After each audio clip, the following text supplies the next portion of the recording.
Assalamualaikum warahmatullahi wabarakatuh. Selamat datang di Tutur Sufi, channel yang menghadirkan kisah-kisah unik, peristiwa sosial yang menggugah, dan kasus-kasus kriminal yang mengejutkan. Di episode kali ini kita akan membahas jejak sejarah Presiden Soekarno di Arab Saudi, yang mana di sini terdapat sebuah pohon Kamboja yang dikenal sebagai pohon Soekarno. Pohon ini memang ditanam langsung oleh Presiden Soekarno pada tahun 1955, sehingga dari pohon ini menjadi simbol persahabatan dan hubungan erat antara Indonesia dan Arab Saudi. Lalu, bagaimana kisah selengkapnya tentang kisah sejarah yang satu ini? Langsung kita bahas hanya diintip informasi nyata tentang investigasi dan peristiwa.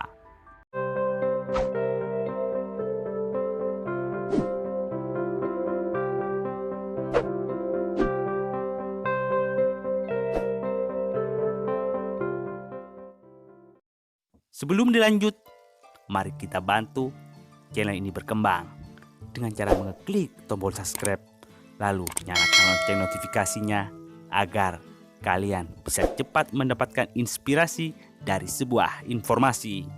Cerita ini kami buat berdasarkan rangkuman dari berbagai media massa, lalu kami sajikan dalam bentuk alur cerita. Mari kita mulai ceritanya. Di kawasan padang pasir yang luas di Arafah, Arab Saudi, terdapat satu pohon yang menjadi simbol kekuatan dan keteguhan. Pohon ini didirikan oleh Bapak Proklamator Indonesia, yakni Soekarno, sehingga pohon ini dikenal sebagai pohon Soekarno yang letaknya di tengah hamparan panas dan tandus.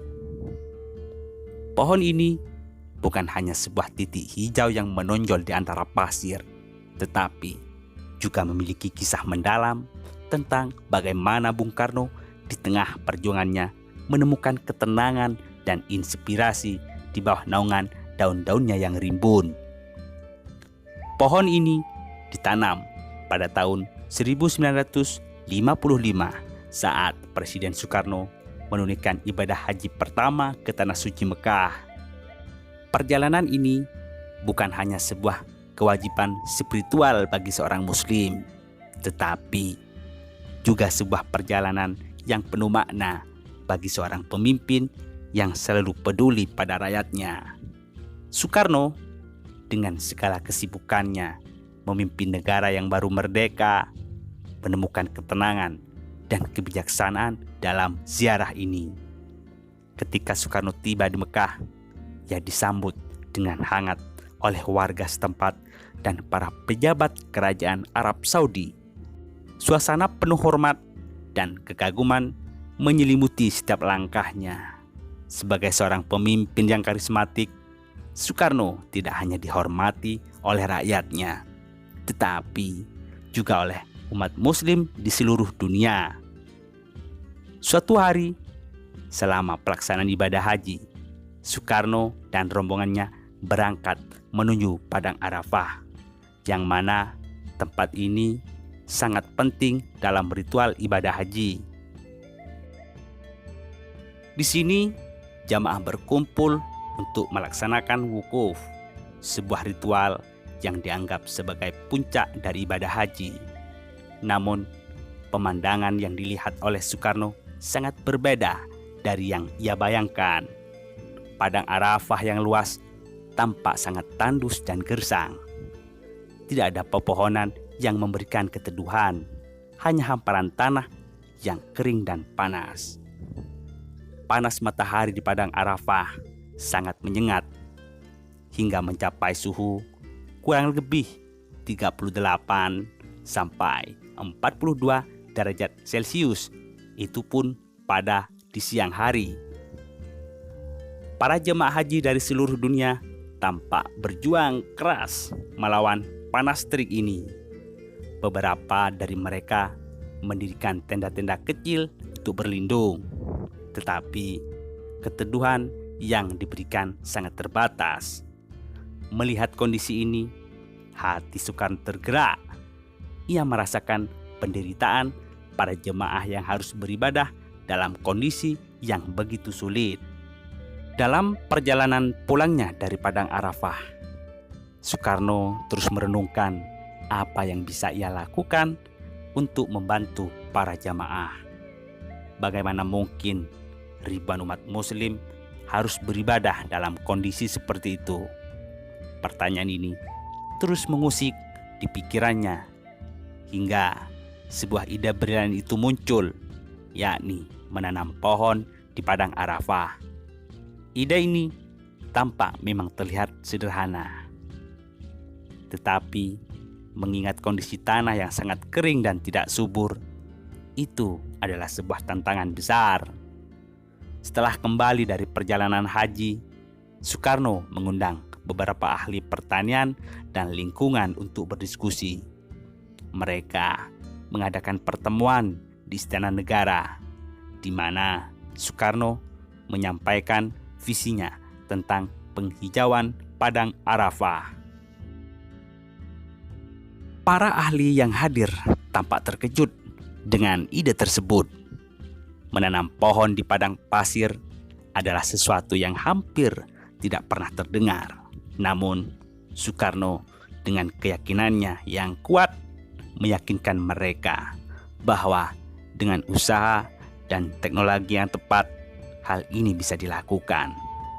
Dengan dukungan dari para ahli, Soekarno kemudian mengajukan permintaan resmi kepada Raja Arab, yakni pada saat itu dipimpin oleh Saud bin Abdul Aziz Al Saud.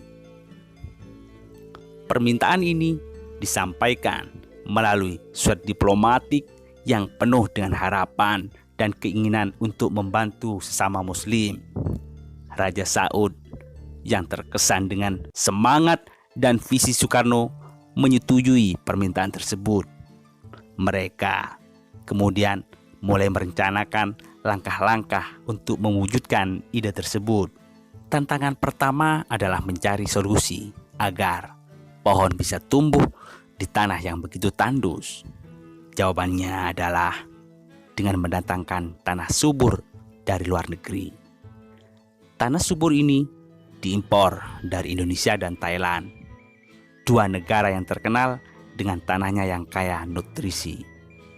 Proses mendatangkan tanah subur dan bibit pohon mindi ke Arab Saudi bukanlah hal mudah.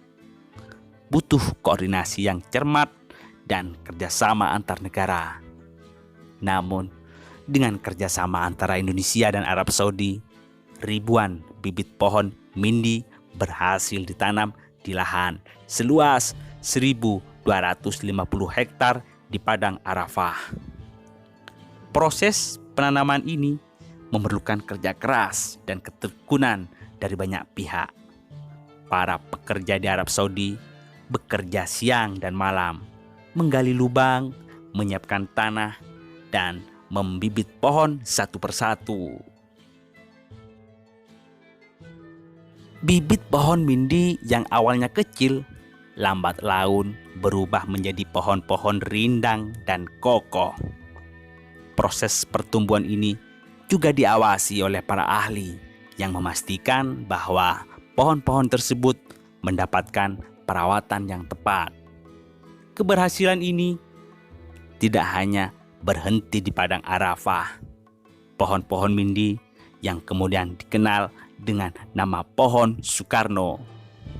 Pohon ini juga ditanam di berbagai sudut kota Arab Saudi, termasuk Mekah, Madinah, dan Jeddah. Pohon-pohon ini tumbuh dengan baik dan mencapai tinggi rata-rata 2 hingga 3 meter. Mereka berdiri tegak di sepanjang jalan-jalan utama yang menandakan memberikan pemandangan hijau di tengah kota yang biasanya kering. Manfaat dari pohon Soekarno sangat dirasakan oleh para jamaah haji. Mereka mendirikan tenda-tenda di sekitar pohon-pohon ini, mendapatkan naungan dari teriknya matahari dan menikmati kesejukan yang diberikan oleh pohon tersebut.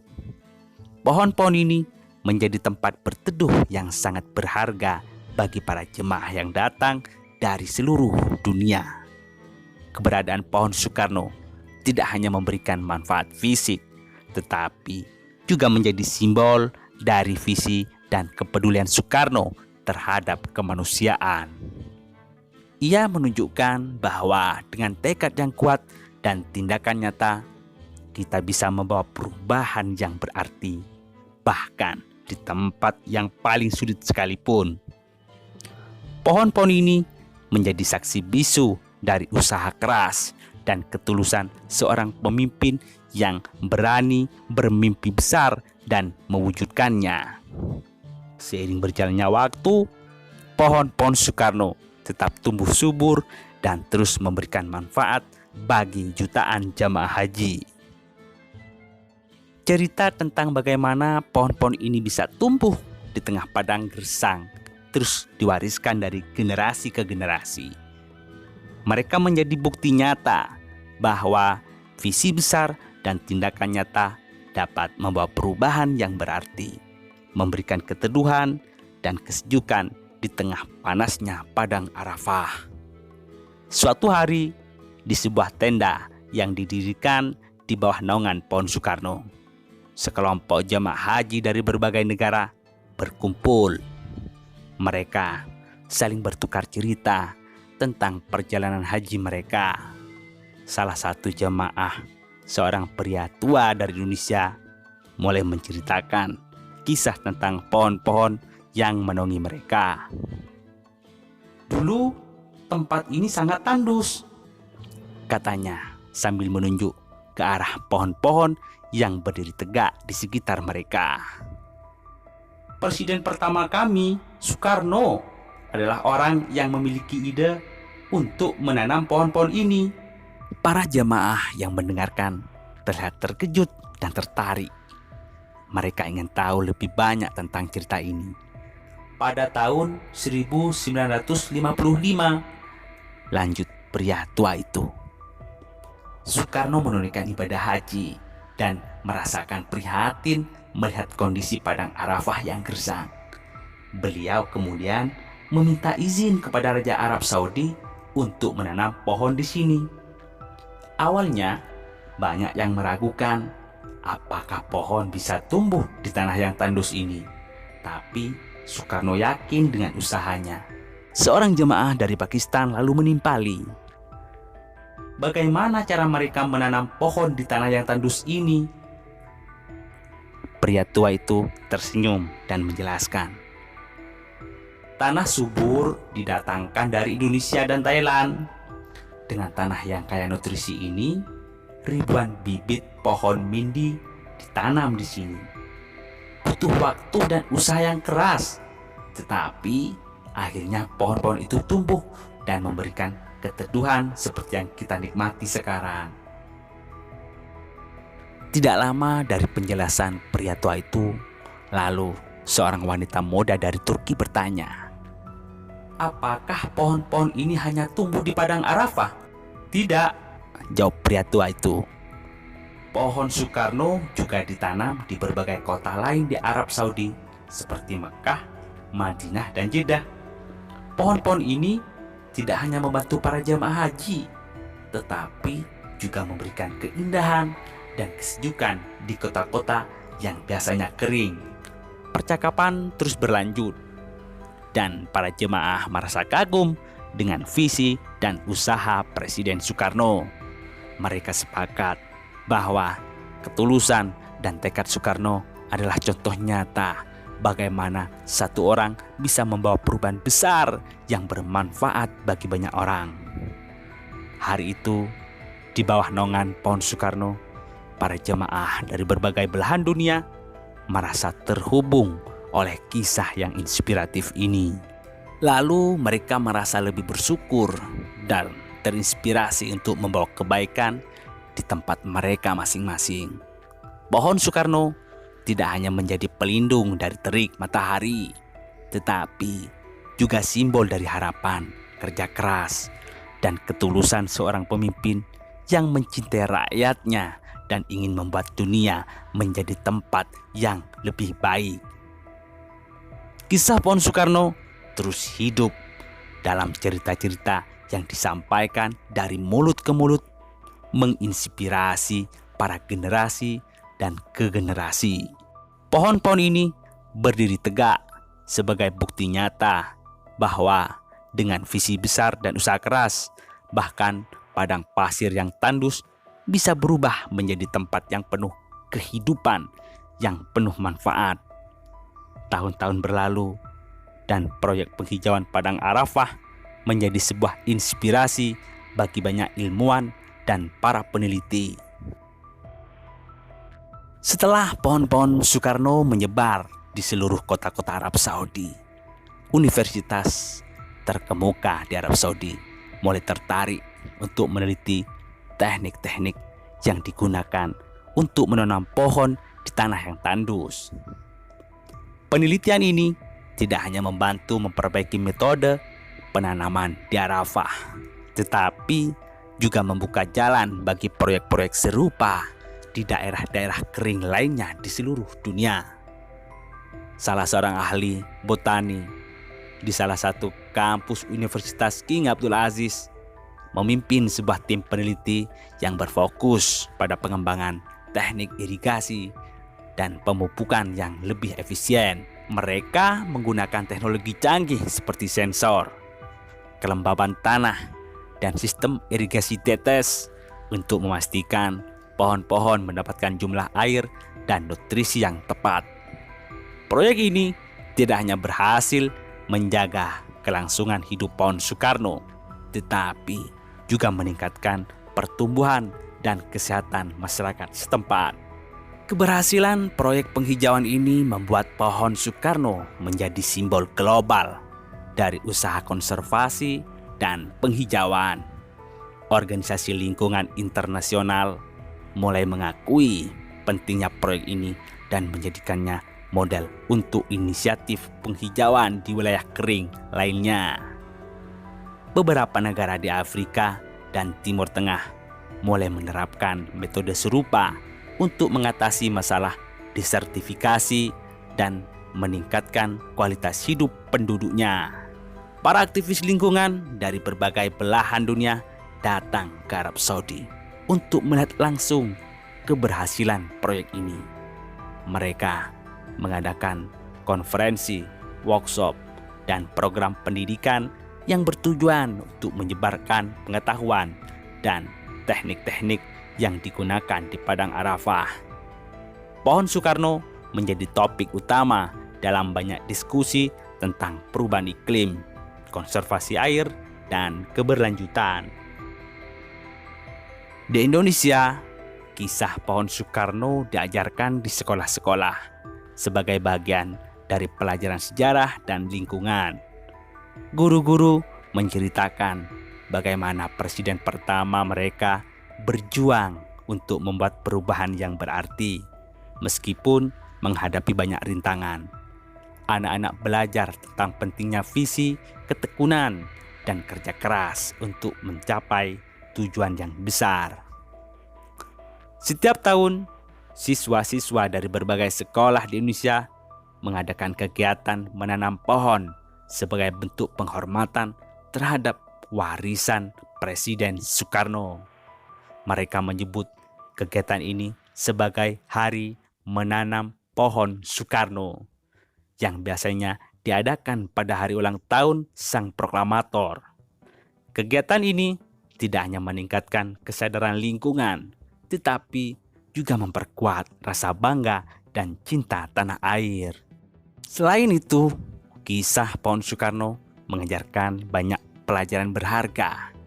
Salah satu pelajaran utama adalah pentingnya memiliki visi yang jelas dan berani bermimpi besar. Soekarno tidak hanya melihat Padang Arafah sebagai tanah gersang yang penuh penderitaan, tetapi sebagai tempat yang bisa diubah menjadi lebih baik. Visi ini memandu semua tindakannya dan memberikan arahan yang jelas bagi semua orang yang terlibat dalam proyek ini. Pelajaran lainnya adalah tentang ketekunan dan kerja keras. Menanam pohon di padang pasir adalah tugas yang sangat sulit dan membutuhkan usaha yang luar biasa. Namun, dengan kerja keras, ketekunan, dan kolaborasi, hal yang tampaknya mustahil bisa menjadi kenyataan. Soekarno dan semua orang yang terlibat dalam proyek ini tidak pernah menyerah meskipun menghadapi banyak tantangan dan rintangan. Demikianlah cerita hari ini. Semoga karya sederhana ini bisa menambah wawasan dan pengalaman untuk kalian. Sedikit semoga bermanfaat. Wassalamualaikum warahmatullahi wabarakatuh.